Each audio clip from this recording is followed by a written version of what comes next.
Welcome back, everyone, to our Week 9 winners and losers. We are the Hate Watchmen. I am Tony Parlay, and joining me back from his bye week is Chris Billings, along with a special guest, Josh Tolle. How are you doing, Chris? Psych. I'm doing well. Bye week was definitely I was on the injury list. Apparently little kids, they bring home germs from daycare and then parents catch those germs. Something I'm learning as a new parent. And yeah, terrible last couple weeks over here at the Billings household. Well, I'm glad to see you're feeling better. Let's go ahead and bring in Josh now and tell us how you're doing, Josh. That was basically what everyone's nightmare is when they think your name's going to be called upon and you stand up and then they go somewhere completely different. I was that asshole right there. I'm good. Just enjoying life in Florida. It's about 69 degrees out, so it's cold for me. I had to wear a sweatshirt today. It was something else. Yeah. Oh, wow. Well, Must be nice. Yeah. I hate both of you. Yeah, that's true. It's 83 degrees here today, so no sweatshirt for me. Yeah, what's cold for you? Like 50, well, 50s okay. Now. Well, that's that's cold in general, but yeah.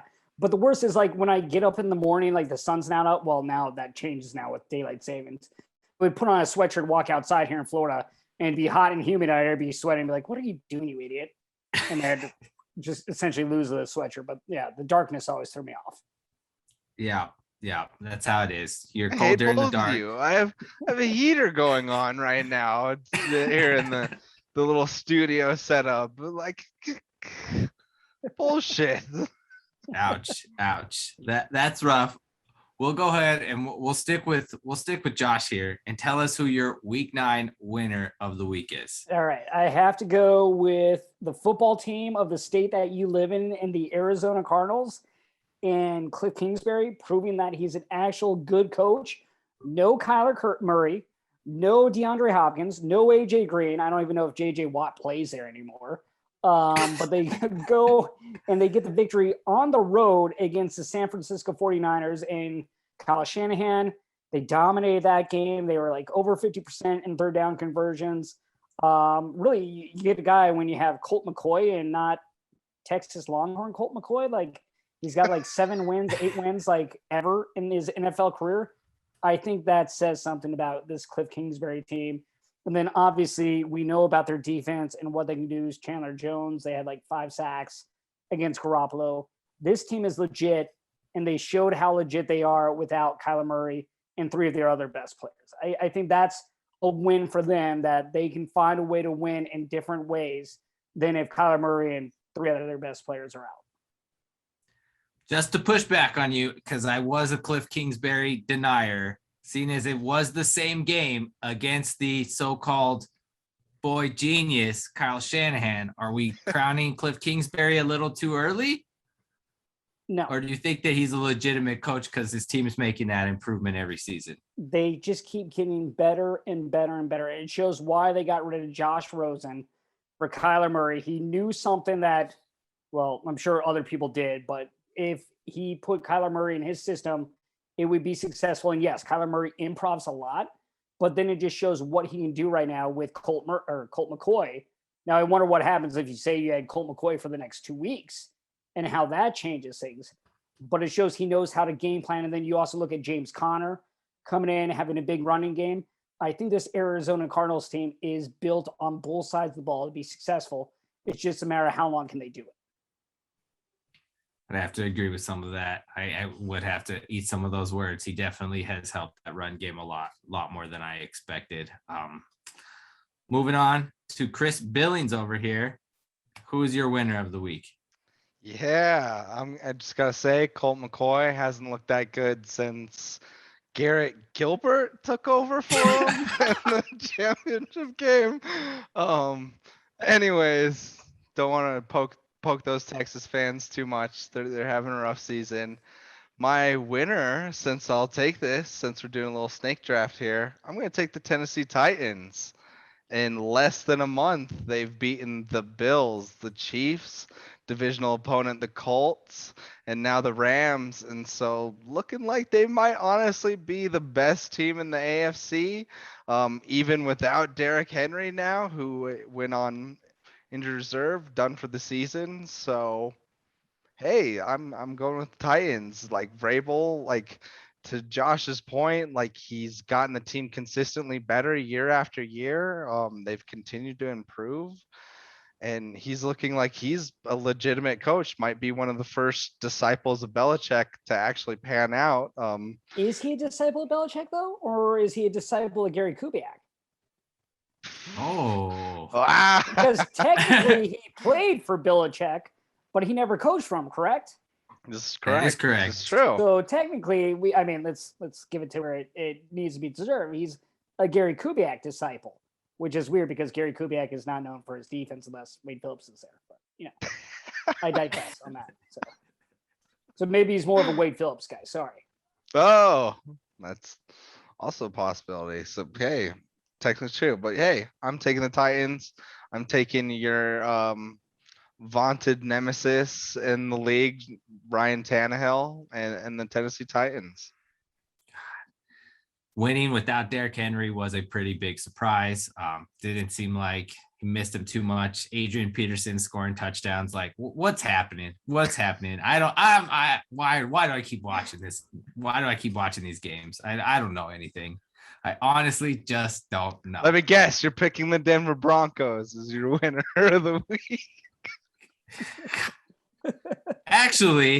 was actually picking Baker Mayfield as my winner of the week because without Odell, he looked like good Baker again. Like he was just slinging it. He was out there throwing to whichever receiver he wanted to, destroyed the Bengals. And Joe Burrow wasn't even in that game. I'm pretty sure he was just like a shell of himself. And I was shocked at how good Baker looked. And so that's who my winner of the week was, because I was like, this guy loses Odell and then drops a 40 burger in response immediately. And a game everybody was going to be zeroing in on him. Like, how is it this guy's fault or is it Odell's fault? Maybe they just don't work together. Maybe they'll both be better without each other. You also got to add in Nick Chubb to that equation. Like between Nick Chubb, Baker, and that offense, when it is rolling, it is scary. And it also does show that Odell has to be the guy. Like he needs to be the big diva receiver that everything's coming to him, because when he's just a team player, well, he's not that good. So obviously he needs to be on a crappy team like the Giants in order to be successful. I don't know. We were talking a little bit off screen about this. I just don't think any receivers are going to do well with Stefanski in that scheme. I was talking about how in Minnesota, Stephon Diggs just disappeared. Jarvis Landry seemed to do pretty well. He's okay, but he's not diva receiver type. He's not putting up those number one receiver numbers. Maybe it goes back to not that Baker Mayfield is say like Tom Brady but that Patriots scheme where you can put in any receiver there. And if you know your role, you know how to operate, whether it's in the slot or the outside or at tight end, you're going to be successful as long as you essentially, like they say, do your job, as opposed to, making it more about yourself. Not that Odell really was doing that in Cleveland. It's not like he was a huge distraction. He kind of stayed quiet actually, but maybe that role just didn't suit him. Quiet over time, but he definitely was at the beginning was I need my touches and right. like I have a quota to meet. Right. You also got to look at Baker. Like what he does real well is he literally just goes through his reads. If one's not there, he goes to two. Two's not there, he goes to three. He does what a quarterback should do, and that's what's made him successful, at least these past few years. That's true. That is true. He definitely has some problems with those routes that Odell likes to run, though. He's not a very good touch passer, but he does have the tools to go ahead and succeed in that perfect offense and that scheme built off the run game with Nick Chubb. Since Chris brought it up, I guess we can go ahead and talk about the Broncos being a winner of the week as well. Once they went to Dallas and just shit kicked my Cowboys. That game was not even close. What the hell was going on? Who played good in that game for the Cowboys? Who? That's what I ask of you. Who? No one. It's garbage. Well, that's the best the Broncos have looked all season. You guys were even surprised. That's the best the Broncos have looked in 5 years, my friend. I don't Broncos even got a understand running it. game right there. Like that was like the biggest thing for them. But granted, they'll go to next week and they'll try to pass the ball over the field and they'll be crap again. So Yep. to be fair, and their defense was actually good as well. So that's another thing with Von Miller being gone. Still, everyone else stepped up, and it looks like Fangio might have something there. But can they be consistent and do it week in and week out? And if you're the Cowboys, like, how do you sleep on this game? How do you just assume you're going to walk in and just destroy the Broncos? Yes, it was a home game. You should have, but it was almost like they were preparing for next week.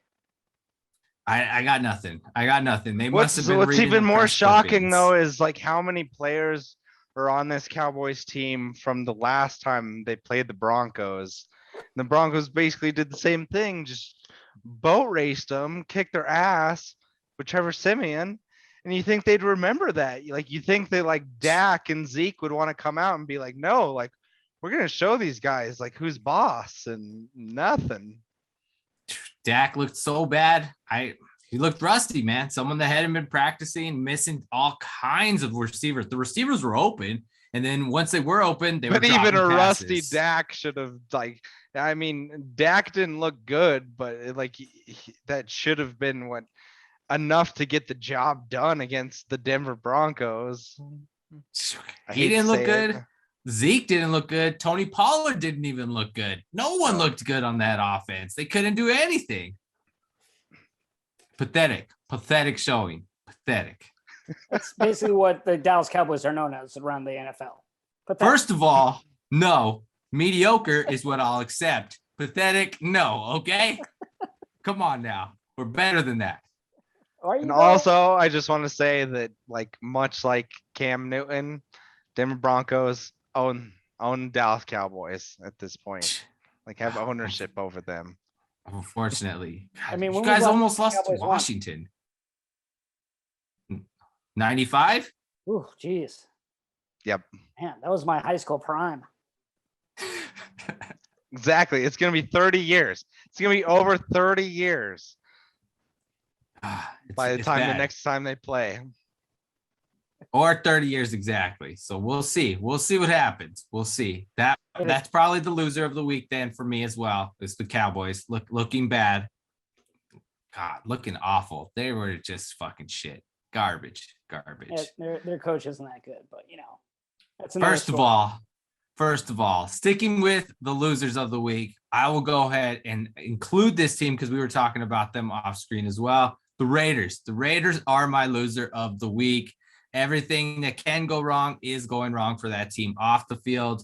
They go to New York. The Giants are an average team at best, and they just got dominated. Derek Carr's throwing picks. They can't move the ball. They were freaking favorites in that game on the road, and then they got smoked. And the Giants had like 200 yards of offense. So I was in shock at how bad that Raiders team looked. So they are also my loser of the week. Bury them, dead. No one needs to know about that team for the rest of the season. Just put 53 holes in the desert and just have them all just bury themselves in it. Just like self-bury. Like when you're at the beach and you like just bury yourself and then the tide rolls in, that's what they need to do just in that desert though. Just go casino on us. I'm going to be right about one of these things. I'm wrong about Tannehill, wrong about Kingsbury, but I'm going to be right about the Raiders, okay? 1 out of 3. 1 out of 3. That's like my gambling odds right there. One bet out of every 3 I'll get. Not very profitable, but that's how I am. Unless you bet the most money on that one game. That's right. But I didn't bet it on that game. I bet on the Giants, I think. Now you at least know just bet against the Raiders and you're good. Yeah, exactly. Bet against the Raiders and you'll be good. Because at least those games will be close, so you'll win more money as opposed to, say, betting against Jacksonville or Houston. See? Yeah. Like betting against Jacksonville worked so well this last weekend. Yeah, when I look at that Hate Watchman Instagram feed, I'm gonna know who to either fade it against or who to agree with. Probably 4 people in the whole country bet Jacksonville money line. Like, come on. All right.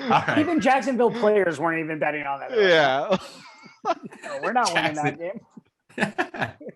sticking I with thought the about losers. that on Sunday. I was like, how many people honestly like bet the Jacksonville money line? I was like, probably like 4, 4 people. Sticking with the losers. I'm gonna go ahead and stay in that snake draft. Who is your loser of the week, Chris? Yes, I'm happy that I get this one. I'm glad to be the middleman here, but I'm gonna bury Aaron Rodgers as the loser of the week.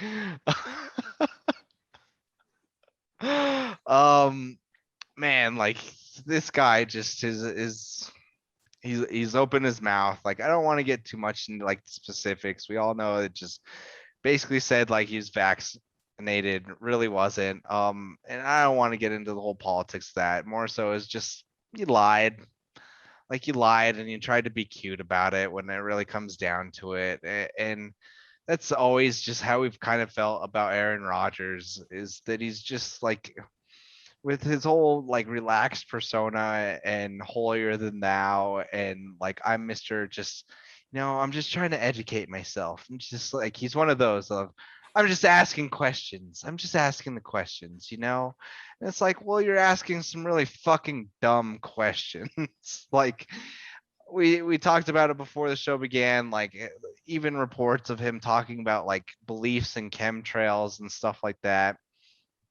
Once again, really just don't want to get into it, but like just I'm over Aaron Rodgers and like I think people are like the emperor. It's kind of the emperor has no clothes. People are starting to see through like this cool guy persona that he's built up over the last few years, and everyone's just done with it. And so I'm happy that folks have seen that. Like I kind of bought into it myself. Like I listened to him on Pat McAfee and was like, oh, maybe I was all wrong about this guy. Like listened to him on Levitard as well. And yeah, I thought, hey, maybe it was just me. Maybe I was being the hater. And you know what? No, I was right this whole time. Like the signs were there, the red flags are there. Your own fucking family hates you. Now the nation hates you. Aaron Rodgers, you're my loser of the week. Aaron Rodgers is a phony? Is this what you're telling me? He is a phony. He just is. He's a big fat phony, man. You know the worst part about this for Aaron Rodgers? Like 5-7 years down the road, whenever he quit playing football, he could have been Alex Trebek. And now he'll never get Jeopardy host. Never. And that's what I think about. I think about the trajectory of like Tom Brady's career versus Aaron Rodgers, where like Aaron Rodgers, like at first was really people fucking hated him because it was like you took over from Brett Favre, like essentially like they kicked Brett Favre off the Packers and like you ended up with the rival, the Vikings eventually. And it's like, yeah, like well, you did all this. This is Aaron Rodgers' fault. And people like there's a lot of venom towards him. Like even after that Super Bowl, people are just like, no, this guy's a fraud. Like he's not as good as like the football experts say he is. And then like people started to like him over the years. Like, oh yeah, like yeah, Mr. RELAX and whatnot. And he's Mr. Personable and likable and all this and has his book club with Pat McAfee. And no, like it's just all kind of been a sham. And like you look at Tom Brady, who he started out hated and now he's people love him. He was They love almost him. hated again when he had that MAGA hat and well, not MAGA, but the President Trump hat in his locker room. He got so much crap for that, and then like everything was like said normal when he won a Super Bowl again. Yeah. That's what Tom Brady does. But like Aaron Rodgers has taken over most hated quarterback in the NFL. But also Tom Brady like doesn't put his foot in his mouth like Aaron Rodgers does. Like And he puts avocado ice cream in it. that's true. And he probably puts Giselle's feet in his mouth, which hey, more power to you, buddy. One of the Ryan Wow. brothers is jealous. Wow. All right. Didn't think it was gonna steer this far off course. Let's go ahead and put our best foot forward here and let's try and move on from this talk here. It's pretty surprising considering Tom Brady's addiction to the TB12 method and his health secrets and everything that he is about, that he is actually someone that doesn't go ahead and believe in this wild chemtrails conspiracy talk and ivermectin Joe Rogan And his family nonsense. likes him. His family likes him. His dad's out there on radio shows defending him. I don't see Aaron Rodgers' family doing that. The best example you can use. Oh my goodness, it's so true. It is so true. Olivia Munn ain't out there defending him. That's for sure. Neither is Danica Patrick. Yeah. God, man, Aaron Rodgers. This is a bad track record there. Being a phone, he's catching up to you. Being a phone, he's catching up to you. All right. Go ahead, Josh. What do you got? Saying, still all his work for that long hair to become a poor version of John Wick. It's like, come on. He's either Tom Cruise from from Magnolia, the Paul Thomas Anderson movie, or he's Richie Tannenbaum from Royal Tenenbaums. Take your pick. Hell, like could have been Lestat. Like,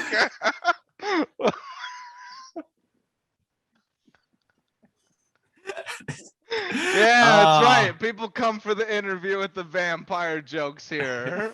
Yeah. Well, Aaron Rodgers does suck. If you can't tell, that's what we've summed up here. Okay, guys.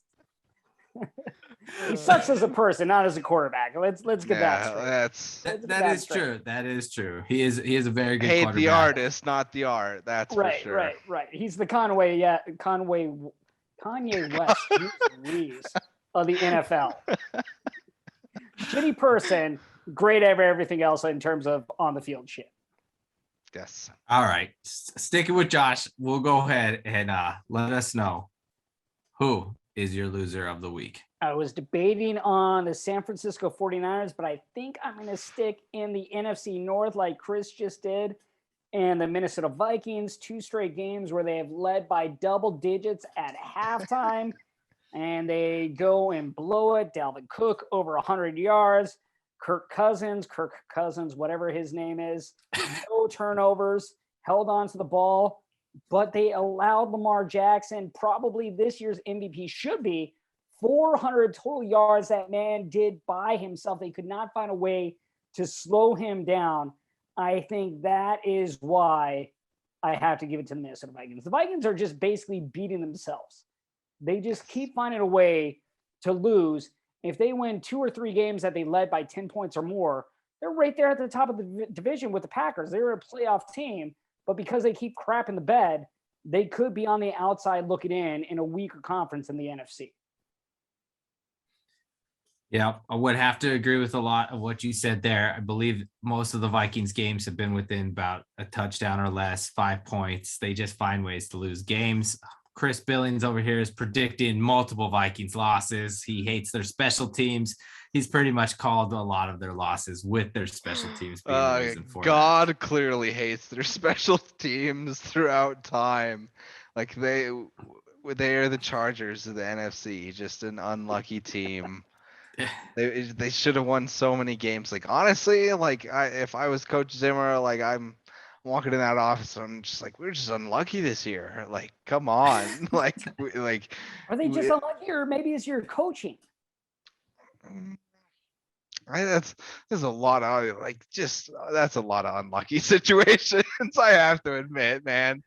Like, yes, like I'm a big proponent of like you wouldn't have been in that situation, you know, like these fluky situations. You wouldn't have been in that situation where it turns a game and whatnot. How do you like play it better? I'm a big believer in that. But like with the Vikings, like man, they're just this goes back like decades with them of just historical bad luck on some of these games. So that's where I just have to be like, you're jinxed. You can't say the name. There truly is a God in the sky, yeah, and he has jinxed you. And I need to go to church on Sundays rather than watching football. What were you gonna say, Josh? I was gonna say if you say the name Anderson in Minnesota, people will punch you in the face. Exactly. Like, don't miss the field goal, and it's the one field goal he missed all season. They are Super Bowl.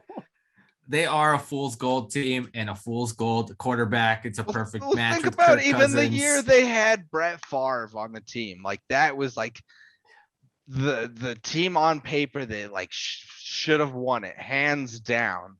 Like that team was primed to win it, and just I don't know. Kirk Cousins has won a playoff game.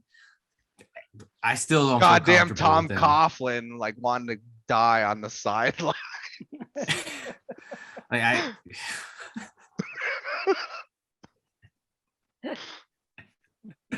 oh man, yes. I guess we'll go ahead and we'll wrap it up there. That is winners and losers for week 9, everyone. This was a special guest here, Josh Tolle. Welcome anytime, Josh. Anytime you want to come shit talk the Cowboys. I'm sure you'll have some fans here. Well, of course. I mean, if that's the one thing I have to do, I'll do it. Like, no one has a problem with shit talking the Cowboys. We're very pro Cowboys shit talking here. Oh. They watch.